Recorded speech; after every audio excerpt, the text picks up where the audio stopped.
one of the guys that we talk about so much as Bills fans is Gabe Davis.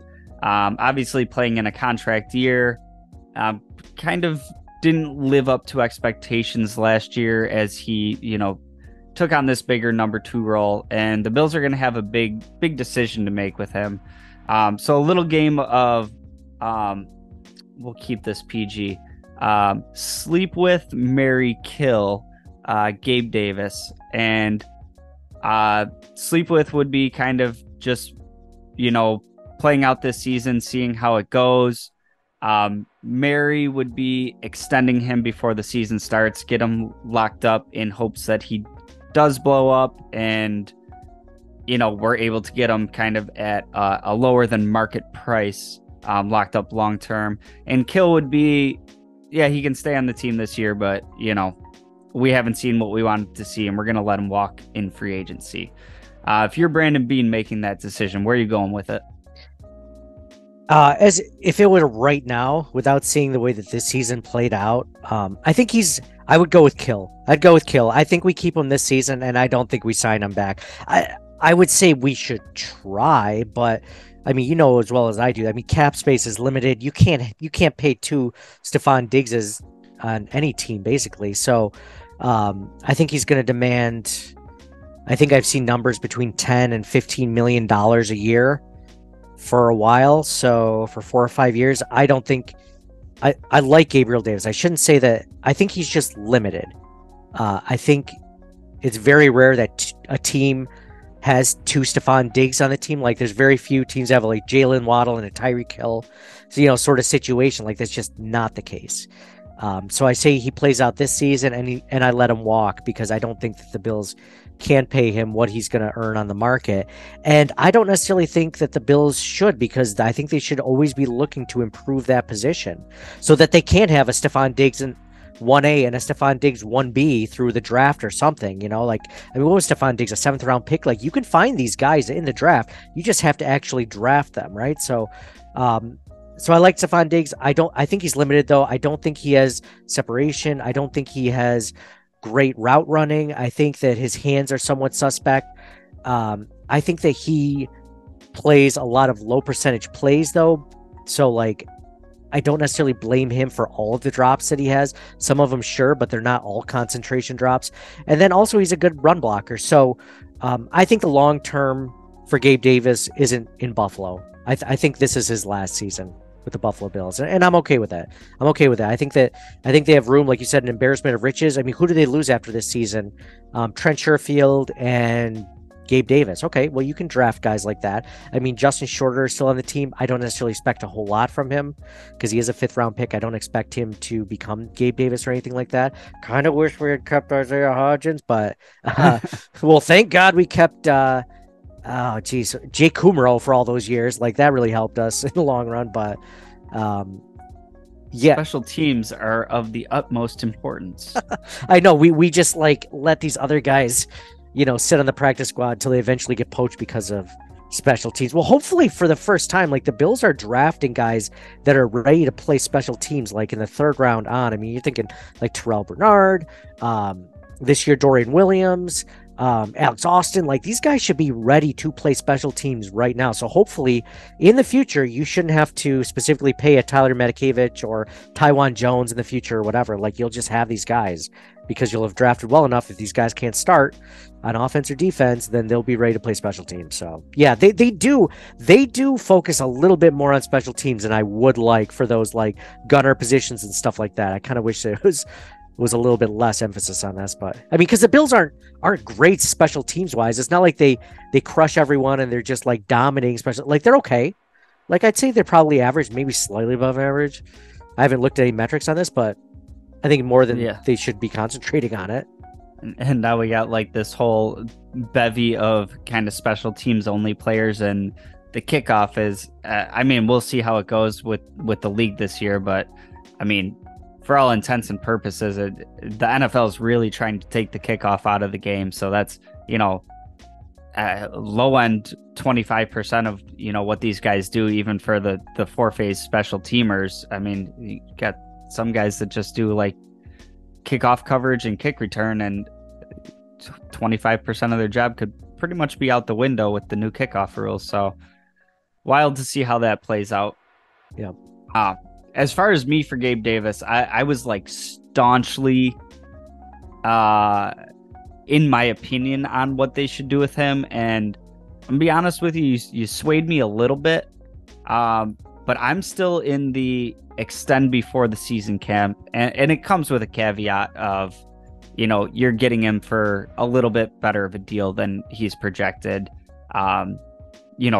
Maybe something like the 8 to 10 range. But I think the biggest problem that I had with Gabe Davis last year stemmed from the usage that he had. And it's not to say that I want him running different routes. He doesn't really have like the speed and separation to be, Diggs like. But he is just so phenomenal at the kind of off script, down the field plays with Josh Allen. They have great chemistry. And I think where we saw that little bit of that regression that we saw from him last year, for me was based more off of what they did to replace Cole Beasley than it actually was Gabe Davis himself. And like you said, he had some drop issues last year. We'll give some of the credit on that too. He's doing a lot of low percentage plays down the field and all that. But when you're really keying in as a defense on taking away Diggs, and you can kind of take your chances one-on-one with Gabe Davis, and, Isaiah McKenzie's just sprinting across the field every play. I don't think there was enough of a third option threat to allow Gabe Davis to remain as effective as he was. So I think with the right infrastructure around him, we kind of get back to 2 years ago, Gabe Davis, where he was kind of like this super high level number 3/4. And this kind of goes into my positionless basketball where whatever, call him a 2 because he plays on the outside across from Diggs. But what he brings to the run game, his physicality, everything you hear out of the building about how hardworking he is, how much work he puts in. Is he going to improve on his skill set drastically? No, he is who he is. But with the right talent around him, that in my mind of like kind of wide receivers 2 through 4 all being kind of interchangeable, I think we're about to see an absolute monster season from him. So if they're able to get ahead of that and keep him around for a fairly reasonable contract, it's something that I would like to roll the dice on. But that also means I don't have to face any of the repercussions if I'm wrong. Yeah, that's a good point. Beautiful spot to be in. Yeah. Oh, I love being armchair GM. That's the best. Love it. That's a really good point. If you catch him now, before he breaks out, you could potentially get him cheaper. I have this feeling, though, that he knows he's going to make a lot of money after this season. So I don't think he would even accept an $8 to $10 million like 5-year deal. I think he's thinking like, dude, I'm going to break out this contract year. And I think he would bet on himself because barring injury, I think he'll make more than 8 to 10, unfortunately. Or else, I mean, if you were telling me 5 years, 8 to 10, absolutely. I would absolutely pay for that, because if you think about it, like, didn't we pay Emmanuel Sanders his one season here like $8 million? Like, so of course, like, Gabe Davis I think is worth that. But the other thing, like, and everything you said makes complete sense, especially with the Bills having no legitimate slot option for other opposing defenses to worry about. Dude, like, that's one of the things, that's one of the biggest misses of Sean McDermott's era is Isaiah McKenzie, man. Like, and not to say I don't like him, not to say that he's not a funny guy in the locker room, whatever. Like, that's all well and good. Like, I'm glad he jokes around with the fellas. But when it comes down to it, he just didn't have what it takes. He showed it in flashes, and the team gave him 6 years worth of opportunity, and you're like, okay, this is year. Okay, he looks great in training camp. This is going to be the year. And it just never panned out. And I agree, they wanted Jamison Crowder to possibly be insurance for that role, and he broke his ankle in week 2 or something. So, like, we lost it. That, by the way, that never gets talked about, the fact that we lost Jamison Crowder early in the season for like the entire season, but whatever. So So yeah, everything you said, and then Dawson Knox should have been that option also. But the reason why he couldn't be that option is because he's blocking for Spencer Brown, who's pretty awful last season. So like, they needed him there. So it's like, it was a culmination of bad things. But when you think about like all of these things going wrong for the Buffalo Bills and Gabe Davis and Dawson Knox and Jameson Crowder and Isaiah McKenzie, like I said, they're still a top 5 offense, which is just crazy to say that out loud. All the things you just mentioned. One thing that I will say, like, to your counterpoint, and I do agree with almost everything you said, is that Josh Allen, and we're not used to this as Bills fans because we haven't had a Josh Allen since Jim Kelly, and maybe not even Jim Kelly was this good potentially, is the fact that Josh Allen will make every wide receiver better. So maybe Gabe Davis isn't like this with every quarterback, maybe not even all the good quarterbacks. Josh Allen could probably take a Gabe Davis, a 4th round wide receiver? Like he could take that talent and turn it into something more. So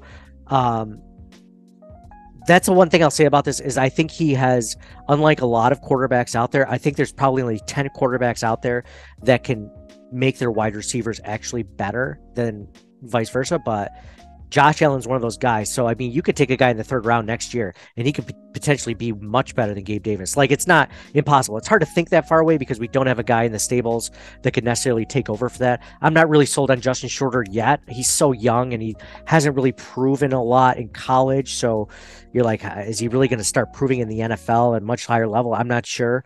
But it'll be interesting to see what happens. But I mean, if you're telling me today, like, we could extend him right now before the season for $8 to $10 million a year for 4 years or something, 3 years, whatever, I would take that for sure. I like that.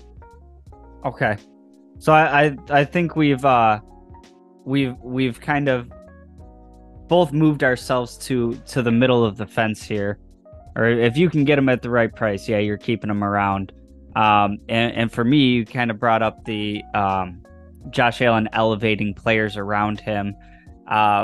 Yeah, maybe there is maybe you do have a point there. Maybe he is making Davis look better than he actually is, and he's going to be one of these, big time free agent flubs that goes to I don't know, called team like Oakland or something, or I'm sorry, Las Vegas, and never really pans out. So yeah, with that pretense in mind, I could be sold on, kind of reloading the cupboards through the draft and kind of going from there and hoping Josh Allen continues to get a higher level of play out of these guys.